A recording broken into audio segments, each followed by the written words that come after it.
I'm Mara Webster with In Creative Company, and today I'm so excited to be joined by Himesh Patel to talk all about his current TV series, The Franchise. And one of the things that I wanted to ask about first was in playing Daniel, the experience and the way that he exists in this ecosystem of this film set that he's working on in the show. It's not just the position that he's doing now, it's his entire trajectory and career in the film industry that's really coming into play in terms of how he responds to things, how he runs this set as a first assistant director. And so I was curious about how you really kind of dove into that aspect of his backstory and his career trajectory to find where he's at in the series. Yeah, I did think about that. I was thinking about it, and then when we were shooting the pilot, or just before we shot the pilot, I spoke to our first AD on the pilot, a guy called Barry McCulloch, and I said, Barry, like, how did he get here? What are the steps that you take? And there are various ways, you can go. In my head with Daniel, I was like, I don't think he went to film school. I think he's hustled his way up. He's still fairly young. I don't think we necessarily put an age on him at any point, but I'm in my like early to mid 30s. So, I was like, I don't know if they've aged me up particularly. I've got to keep my grays, but other than that, so I think he's not far off my age. So to get to being a first AD at that age, it's you have to be good at what you do. You're not just going to be handed the keys to a big movie like this if you're not good at what you do. But also you have to really want it. And so I just thought, well, I think he's sort of just come in at the ground floor, I think. Maybe just wrote someone a letter when he was a lot younger and charmed them with his passion and sort of, worked his way up. As we find out, he did indie movies. One of them didn't go so well, but you know, I think this was his aim because he loves these movies. He loves this franchise. I think he's always wanted to be a part of this. And that's kind of what I loved about his character and his place within it is that he really wants it to be good. He's not just there to make money and go home. Like he wants this thing to be good. Was that an important aspect in terms of playing him and figuring him out for you, that hopefulness and that idea and that drive where Mm, he's like, when these movies are great, there's nothing like it. I think he says something along those lines. And, we see we see little semblances of the family life at home that he's sacrificing in order to be there, mm. and that it feels really important to him in that space. Yeah, I think those were all key building blocks, really. Um, and I just think that that opening scene was such a gift. And there was so much there already to draw on. He gets a phone call from his mum, and then later on in the episode we find out why. So I had that in my head. I know why his mum's calling. Something's happening with the kid, and he can't answer it right now. And then he says that thing about the comics being the last thing his dad read to him, but then it's not necessarily true. But his dad is dead, and I'm like, okay, so what does that mean? You know, and as we know, his marriage is basically fallen apart already. So all of these things were very important in terms of that stuff never goes away. And I can say that as an actor, that stuff doesn't go away. Thankfully, I'm in a much more harmonious place in my life, but there are stresses, and that it doesn't end, unless you put your phone in your trailer and don't look at it, which I struggle to do. Then between takes, you're going to be checking up and going, oh, no, okay, that's still going. So I've got this going over here, but then this is still going. And I do care about this, but this isn't going to stop for anyone. This job, this machine isn't going to stop for anyone. And I think he's put so much into it. He's built so much around it. It's hard for him to go, actually, you know what? I'm gonna I'm gonna slow down here and concentrate on what he knows matters ultimately. But this is his life. What can he do? And it's interesting to watch the dichotomy of him on set, where, like you said, he does have this belief that this could be something really great. And at the same Mm, time, he is in that space in his career where he's feeling a little bit jaded and a little bit cynical. And, we see that with Lolly Adefope's character, Dag, where he's like, well, you're not allowed to do that because I wasn't allowed to do that. And it's kind of like you don't get to jump the Mm. steps that I had to go through because it's been really brutal on the way up. Mm. And so how did that really give you a lot of complexity and layers to him and being like, yes, he's hopeful, but he's also jaded and cynical at the same time. I think it's one of those, try as you might, there'll be moments where this industry tests you and you'll feel cynical, you know. And it's about where you choose to find your hope. You know, you have to, otherwise, I mean, you just become a bit of a husk of a person. And I've certainly met people like that. You know, I've definitely met people like that along the way. And you just go, no, it's you get, I get it. It's hard. It is hard. This, you know, it's the whole thing is a machine, and obviously we're talking about franchise superhero movies in this. You know, that's the lens through which we're choosing to examine it. But in a sense, we're kind of we're examining the whole thing, the whole machine of filmmaking, and what it can do to people, and how brutal it is, and how hierarchical it is, and you know, it's a difficult profession, and I think that's, you know, Daniel kind of exemplifies for me that people who do it well, but also manage to do it and hold on to some humanity along the way. Um, as much as this job particularly is trying to suck the humanity out of him. um, yeah. There's also the aspect of how he's worried about other people perceiving him in certain ways. He doesn't ever want to be Mm, perceived as lazy or sleepy because he yawned in a meeting once 7 years ago and people made some mm, jokes at him for it. And he's really held on to that. But it's also part of the culture. You know, when you're a production assistant on a set, you're literally told you're not allowed to sit down or you're going to get fired if you're caught sitting down. And so that is a mm. thing anyway. And then the added layer of that. And I know that you and John Brown, the creator and showrunner on the series, had conversations. And so how did you set about just making sure that he kind of always feels like he's moving and there's momentum, or even just reminding yourself he can't actually ever sit down in a single scene the whole show?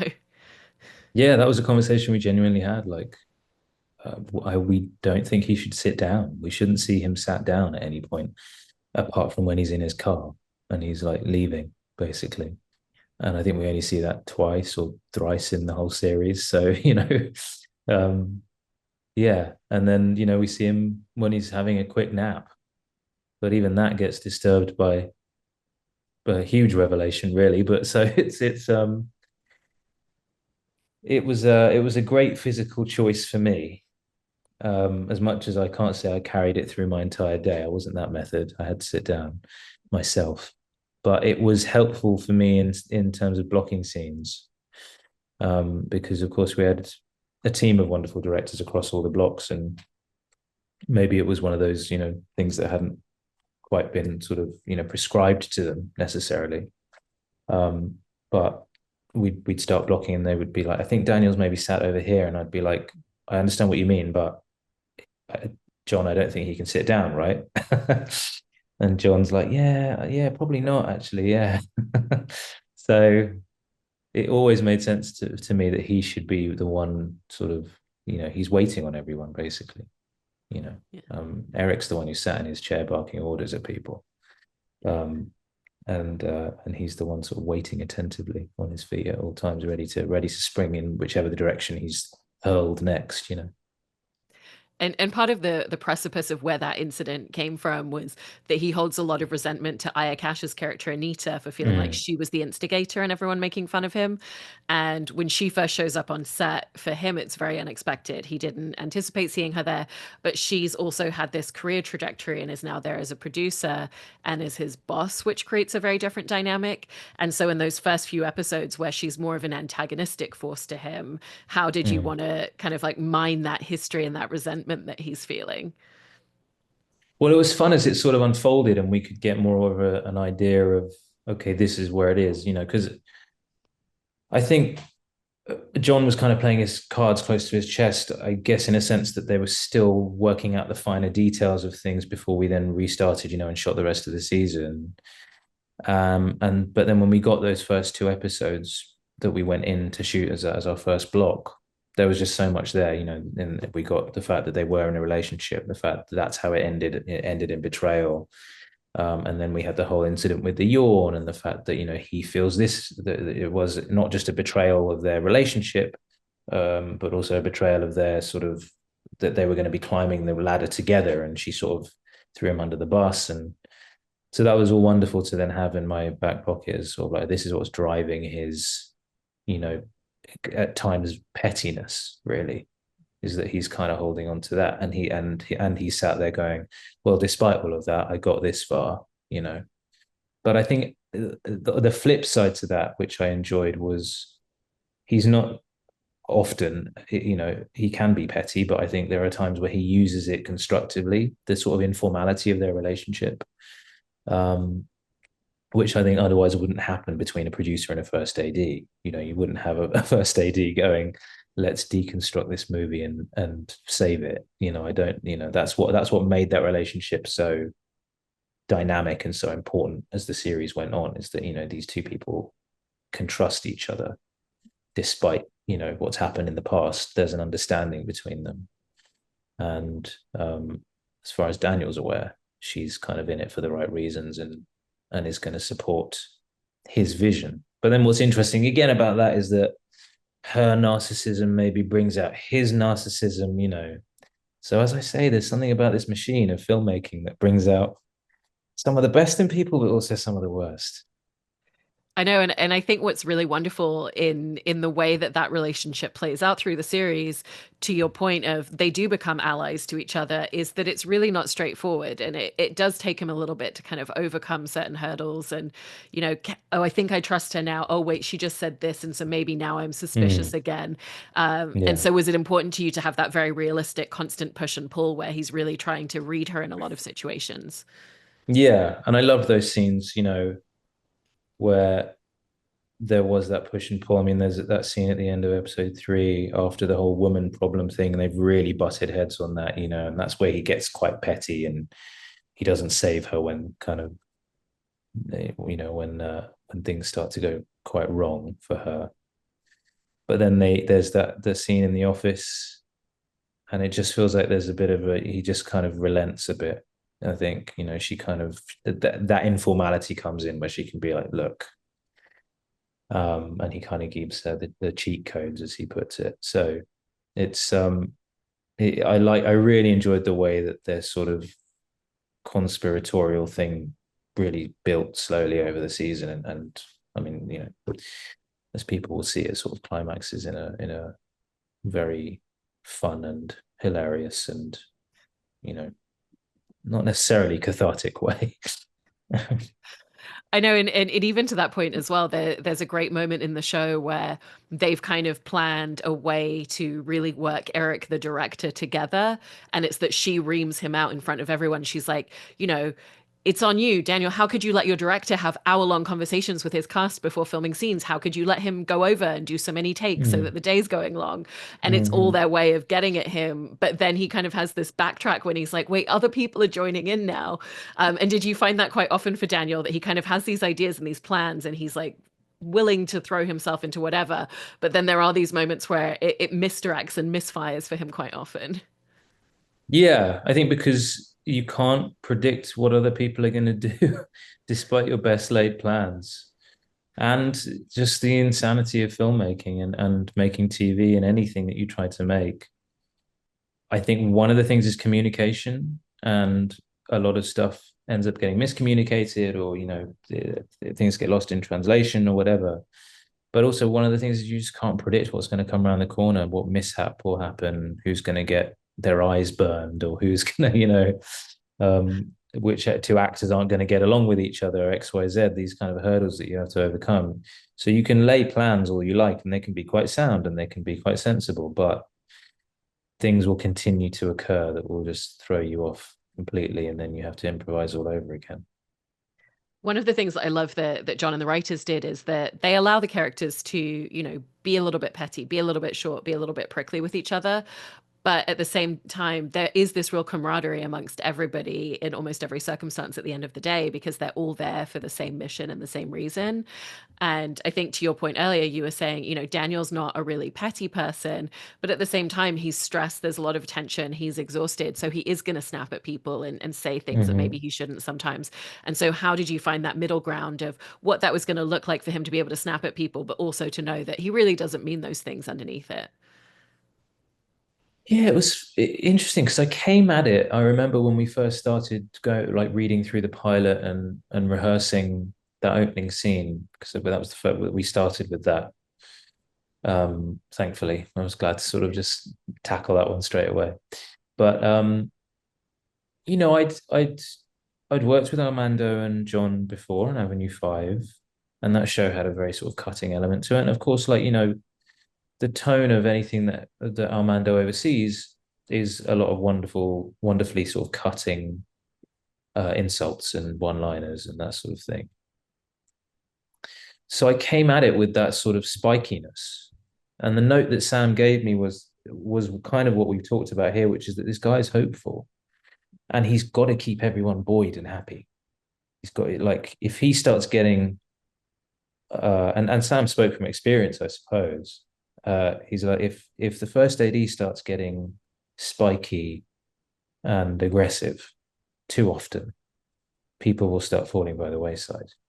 People aren't going to want they don't want to follow this guy into battle, basically. So you have to sort of be quite, everything's great.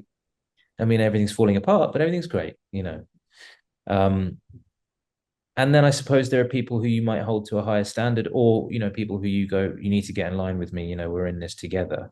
And in there you have, I guess, Stag and Steph maybe to some degree, and people that he feels like he can just be a bit more direct with. But there's people who need an arm around the shoulder and a bit of manipulation. I suppose those are the people who, in a sense, he's kind of inferior to. Eric, Adam, Peter, these people that he kind of has to be a bit more like, please, can you do this for me? That would be lovely if you could.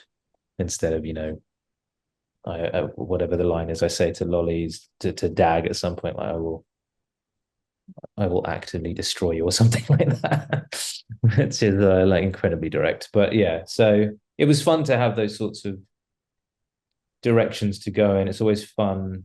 To be direct is always fun and have those moments where you can really kind of go, this is how my character's feeling.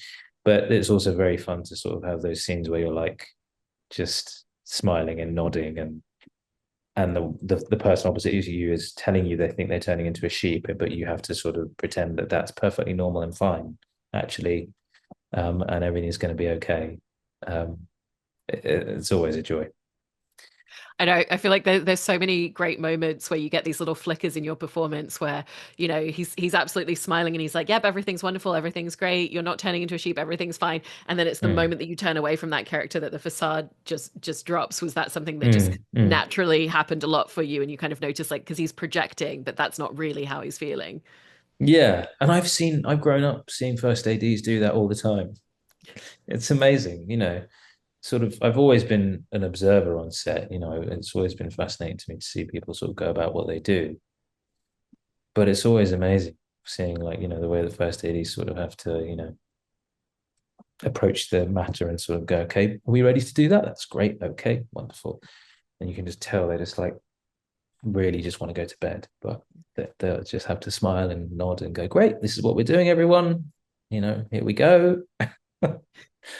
But it's tough, man. It's really tough.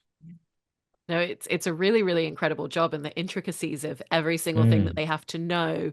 And they literally have to be watching and listening to every single person, every single conversation, every single thing that's happening on set, even the things that they're not in the vicinity of.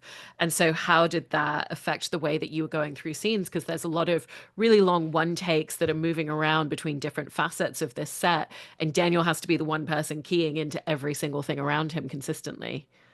yeah. In a sense, it was like how my experience, a limited experience, but of playing an instrument or something. It's that you can't. There's no point thinking about what you're doing now. It's about what's coming next. You kind of have to be ready to play the next note, as it were. And that's kind of how I thought about it going through scenes with him, especially those kind of scenes that you're talking about. There's obviously the first scene, the long take, but then other scenes like there's a sequence at the end of episode 6 that's very sort of, he's moving, he's got to get stuff done, it's got to happen. We're building to a big stunt. Um, because that's kind of how it has to go. It's like this is happening here, and then I've got the next thing on my list, and then this is coming in here. Okay, let's grab this and do this. And some of it was genuinely props as well. I had to think about that. The choreography of props, that was a really important thing. But the other thing was just my thoughts, like what's coming next, where does my focus go next, and but I love that sort of thing as an actor. I mean, I just think it's a gift to have, to not just have one thing to do in a scene and go, okay, this is what I'm doing. Of course, that is often the way, and that's wonderful. You lock into it, but to have scenes that are dynamic and that you feel like you have to be on it to lead the audience through, I just go, well, that's it's a wonderful thing to do as an actor. It's the kind of stuff that you want to get your teeth stuck into. So I loved it. Yeah. And because Daniel's involved in every single thing, there's also so much where we're seeing you in the background of multiple scenes as well. So maybe Daniel's setting up the shot, and then as they're filming it, we're as an audience watching everything at the monitor, and we're seeing Daniel, Mm-hmm. looking at Eric, how he's directing it, what are the cast doing, what's the lighting team doing over there. Yeah, yeah. And so what were some of your favorite little details to find in the background of scenes? Because there's, again, it's just like that constant flow with him. Yeah, it was always fun, and I think what was great was that I could rely on everyone else to be doing the same thing. So whatever we were filming, everyone had a job to do. The Rory playing jazz, he had a job to do. Lolly's Dag obviously also had stuff to do. Steph is doing her thing. So we were all kind of alive in any moment. So even if the focus is over there on another character, I'm like, I can't. No first AD is just sat there staring into the middle distance. You have to be watching anything that's going on, as you said, and again, it was just great to sort of go, well, I can't stop. I have to sort of just be alert at all times as to what's going on around me, and I can signal to an actor over there, and they'll give me something back, and I can, there'll be something that's coming my way, or I've again, our props department were amazing because there was never anything. I was never at a loss for anything to fiddle with or to do. I always had my sort of pouch with the day's sides in it, and I could look through that, I could cross stuff out. Obviously, like Daniel and his sides becomes quite a thing as the series goes on because he's sort of doodling his ideas. But there was always a vape in my pocket. There's always like I've got an earpiece in, and there's always something to fiddle with, something to look at, something going on, and it was kind of great to constantly have to be so alive. I know one of my favorite details to learn about that went into the background thing was Jessica Heinz's character having all these different shirts from imaginary movies that she's worked on, and you guys having Yeah, conversations about it as well. that was one of my favorite things to do. I mean, Jess was a joy. If I was sort of near her in the back of a scene, the nonsense we'd be talking about, but like mouthing slash whispering to each other, we'd just be coming up with the most insane improvisations, and she's so good at them. She'll just go off in all sorts of directions. But yeah, that was one of the main ones, is that the art department and with costume department had created t-shirts that were like t-shirts from previous productions she'd worked on, made up completely. Like what was the one that we mentioned the other day? Anyway, gosh, it's escaped me now completely. But they were hilarious, these t-shirts. Exchanging pleasantries, that was it. Yes. Completely made up movie, exchanging pleasantries. And so I was like, what was that one like? And she was like, oh, this one, yeah, Spielberg. I mean, he was just incredible, really. And then she'd like, Donald Sutherland as well. I mean, he was just so we just like, and then this whole world would appear in your head of like, oh yeah, the movie Exchanging Pleasantries, the Spielberg movie with Donald Sutherland in it. Great. So now we can keep bringing that up as well. We can, that's a running joke just for us, in the back of shot. Yeah, it was great. I also wanted to talk about Daniel's relationship with Dag, Lolly Adefope's character in the series, because the two of you had worked together, but not as in depth in this. And I Yeah. feel like they build this really beautiful relationship, and she's kind of part of what manages to crack that little hard shell on the outside of Daniel and kind of bring out more of the hopefulness and like, yeah, this could be really great. You know, there's a moment early on where she's like, well, that's not working, so we should say something. And he's like, oh, there's no point. It's futile. He doesn't really see the point because Yes. he's tried and failed in the past. And she's like, no, Mm. let's go do it. And suddenly it works. And so how did you really want to look at her character as a catalyst to some of the change that we see in Daniel episode by episode? On one hand, there's the hope. On the other hand, there's the cynicism. But as it went along, and because of the way that Lolly played it so brilliantly, that there was just a sense that she's just sort of she knows what's going on. She's just sort of prodding in a sense that she kind of it's like she's trying to bring him out of himself a bit. And that she's like this, she's in a really sort of sweet kind of protective way. Because I think she's like, you're letting this thing eat you up. I'm gonna just remind you how silly it is. you know, and I'm here when you need me. I'm doing my job, but you know, I can't speak for Lolly if that was what she was thinking, but that's how it came across to me, and that's how I sort of internalized it for Daniel. So it became very fun, really, because she would just wind him up a bit, and then he'd sort of go, okay, I get it, I get what you mean. Um, but I really loved that moment in episode 2 where he sort of has a go at her, and Lolly's face in that scene when he starts having a go at her is one of the funniest things I've ever seen in my life. But also just when she's like, I filled up your water bottle, it brings out that humanity in him, that thing of like when he's like, well, you've made me look like a dick. But it just felt like a really key moment for them because you could be like, this is where we're at, so I need you on my side. Um, and that was kind of how it went going forward. But then again, like later on, there's quite the mishap in episode 7, and he just sort of lets her take the rap for it a little bit, which I don't know whether he's doing it as a sort of. I think maybe it was just a like, listen, you got to earn your dues, this is what happens. But I think I think he'd always be protective of her. I think there was a sort of a draft. We didn't end that way in the end, but the sentiment of it was important for me to read at the end of that episode, which is episode 7, penultimate episode, where Dag has caused a huge mishap, and the lines at the end of that scene were initially like basically something along the lines of let's just stick together and we'll be fine, and that was kind of what I was like, that's their relationship. As much as they'll never say it to each other, and I'm glad they don't. But that was the sentiment. It's the British way to never express it. Yeah, exactly. She's expressing kindness through just being slightly, sarcastic throughout. Yeah. We also get to see a bit of Daniel's vision and idea of who he might be as a director as it goes on, because Mm. there's moments where Eric is just so consumed and stuck in his own head creatively. And in order to keep the set running, Daniel has to kind of step in and problem solve. Eric's off in the trailer, but we still have to film this scene.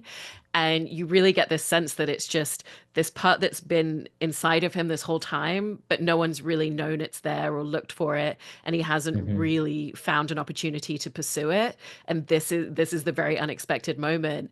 And so I just wanted to ask about opening that side up of him a little bit. And because I feel like he even surprises himself, but it's also hilarious to watch him fail a little bit as much as he succeeds in those moments. Yeah, I think it it was always there, just waiting to come out, and I think Anita knows that. In a sense, I think she might use it to her advantage rather than it just sort of happened. But I think she knows it's there. I think he he does enjoy it. I think he enjoys going, oh yeah, well this is just something I've been working on. But like he's always wanted to maybe explore that. And then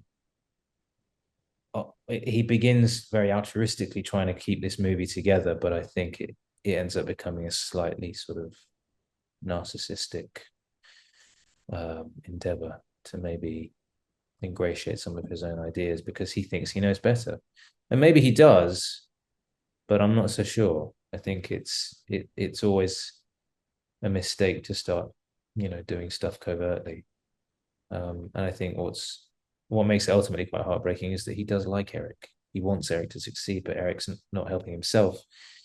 And then Daniel's convinced that this is the only way to make this movie is if he brings to life some of his doodling, which which we're yet to see if it does actually come to any fruition. But yeah, Well, it's a wonderful series, and I really enjoyed your performance in it. So thank you so much, Himesh. I really appreciate it.